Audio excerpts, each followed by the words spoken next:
Hey everyone, and welcome back to today's Bible study. We are in the book of Nehemiah and we are on chapter 2. So yesterday we got a lot out of chapter 1 for such a short block of text. I was just stunned at how much we squeezed out of that. We had Nehemiah giving us a beautiful example of how to pray and how we can use the blessings and the special privileges that we've been blessed with by the Lord to help advance His kingdom, whether it's in your career or whether it's in your just general life, and how God uses people to help others, especially unbelievers or those who are lost. So yeah, I really enjoyed chapter 1. Today we're in chapter 2, so let's see what it brings. Today I have a green tea and let's get into it. And it came to pass in the month Nisan, in the 20th year of Artaxerxes the king, that wine was before him, and I took up the wine and gave it unto the king. Now I had not been before time sad in his presence. Wherefore the king said unto me, Why is this thy countenance sad, seeing thou art not sick? This is nothing else but sorrow of heart. Then I was very sore afraid, and said unto the king, Let the king live forever. Why should not my countenance be sad when the city, the place of my father's sepulchres, lieth waste, and the gates thereof are consumed with fire? So we ended chapter 1 with Nehemiah. He'd been praying, and now we learn how long that prayer had lasted. So he started the month Chislev, and he finished praying in the month Nisan, which apparently, according to my notes, is 4.5 months.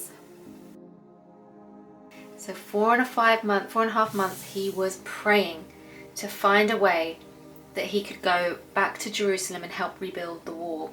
Now, as we established in the previous chapter, because he was the king's cupbearer, it wouldn't be something that the king would allow him to do, because he had a really, really important job and he's there to protect the king as well. So he'd prayed for a long time, and during that time God was lining things up so that it would work out for him.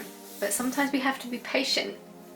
Also in the previous chapter we learned that you are to pray for as long as it takes for you to get an answer. Either yes, no, or silence, which means wait. And he prayed through the silence. And it looks like now we are coming to his prayer being answered. So 4.5 months later, part of his role as being cupbearer was also apparently that his job was to cheer up the king. How lovely just to have someone's whole job is to keep you happy and to keep your mood up. How lovely is that? So yeah, his job was to keep the king happy, but the king was like, why are you like sad? He's like, you should be sad, you must be cheering me up. But Nehemiah was overwhelmed with fear. My notes say the king could have executed him for that. Wow. So your feelings are irrelevant. You must make sure the king is happy. You are not allowed to be sad and unhappy. That's grounds for execution. Fascinating. Good point. My notes also say this indicates insight that as a cupbearer you can be walking with God and still be afraid. That's very true. So his job. And he said, why are you sad? You're not sick. As if that's the only reason one would be sad. And he's saying, why wouldn't I be sad? My people, my ancestors are living in ruins over there. And he's expressing, why he is sad for his people. My notes also make a great point that he didn't specify Jerusalem particularly because he was trying to be shrewd. And in Ezra 4, King Artaxerxes was told that if the wall were rebuilt, that they would stop paying their taxes, and Nehemiah was trying to just be a bit diplomatic about that and trying to make it more of a personal issue than a political one, trying to separate the two.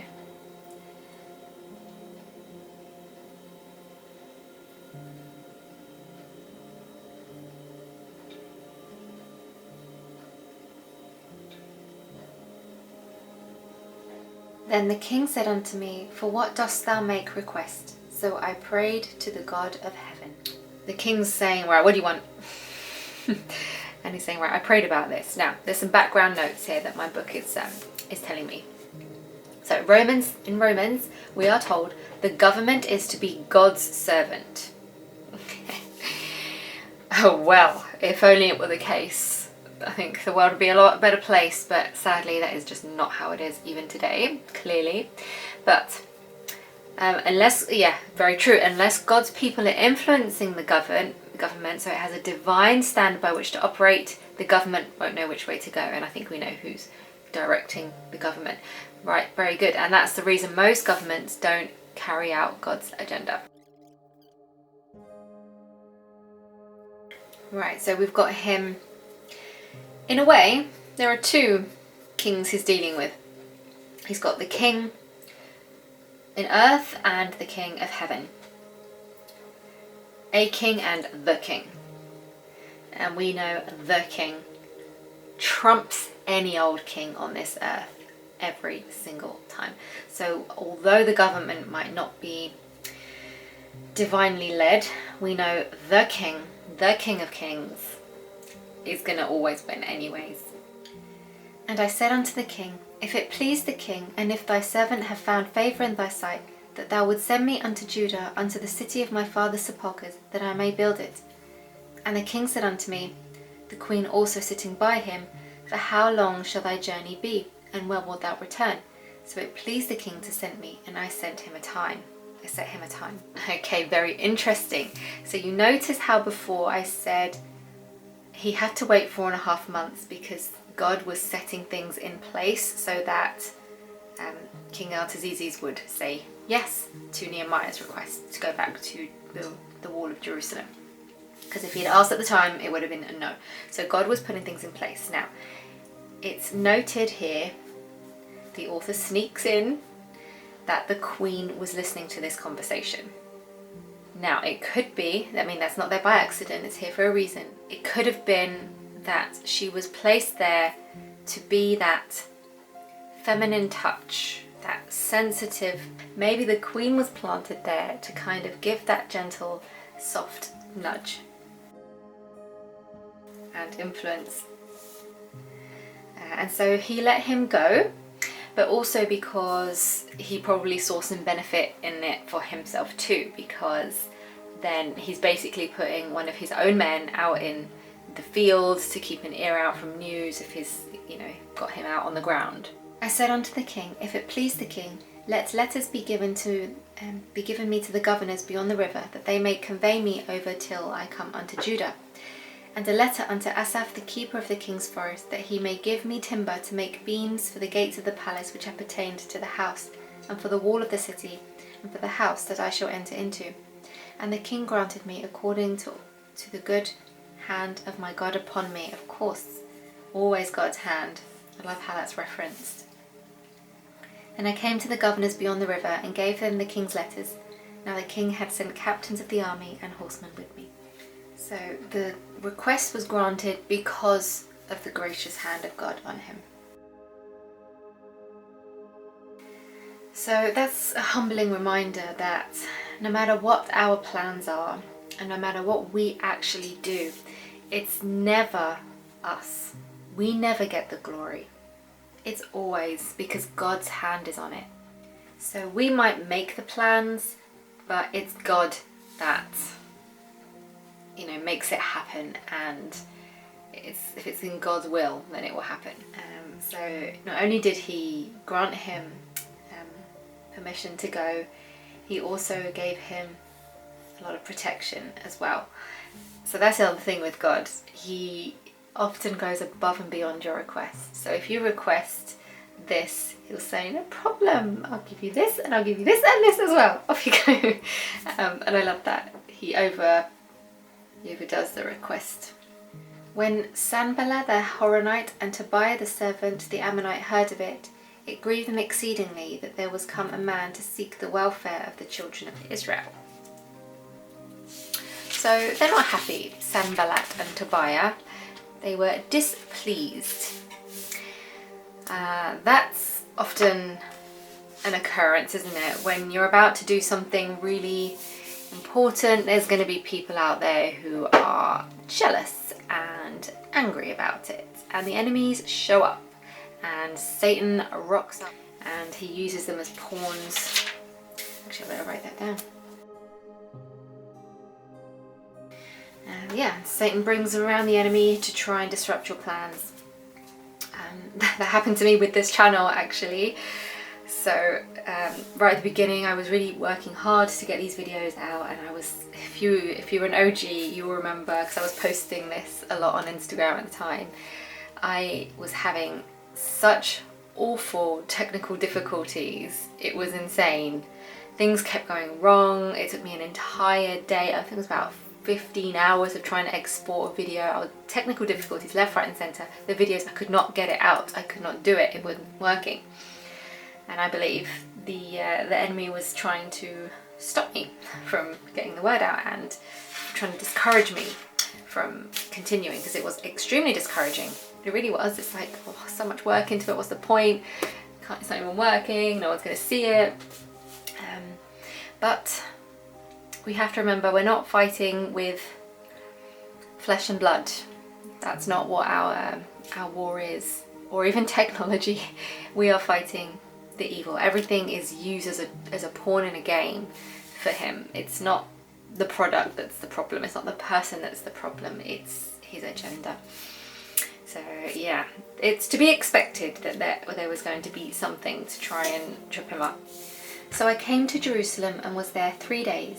And I arose in the night, and some few men with me. Neither told I any man what my God had put in my heart to do at Jerusalem.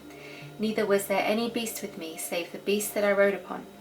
And I went out by night by the gate of the valley, even before the dragon well, and to the dung port, and viewed the walls of Jerusalem, which were broken down, and the gates thereof were consumed with fire. Then I went on to the gate of the foundation, and to the king's pool, but there was no place for the beast that was under me to pass. Then I went up in the night by the brook, and viewed the wall, and turned back, and entered by the gate of the valley, and so returned. So I think it's important to note here, it says, neither told I any man what my God had put in my heart. Sometimes it's best to keep your plans to yourself. I have found that many times, and I had to learn the hard way, unfortunately, with anything that I wanted to do in life that was a goal of mine.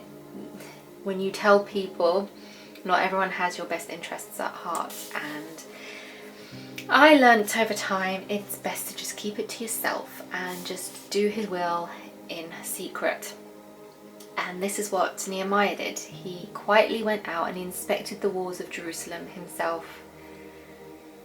And that's what we should do sometimes. We just need to quietly go out and inspect the damage ourselves. Like, what is the problem? And, what's caused this problem? Have I contributed to it? What does God want?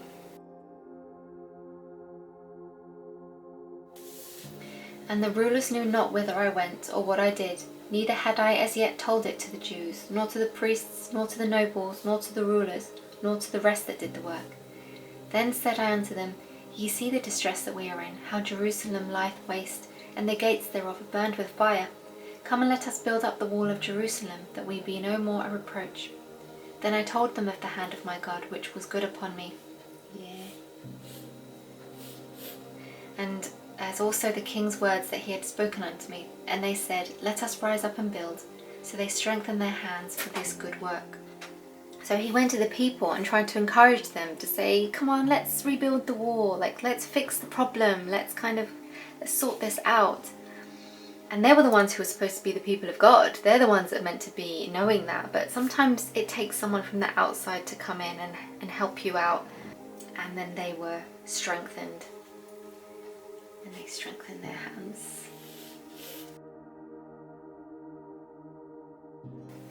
And I think that's why we need each other as well with that fellowship. Sometimes we just need someone else just to pick us up and go, come on, we've got this.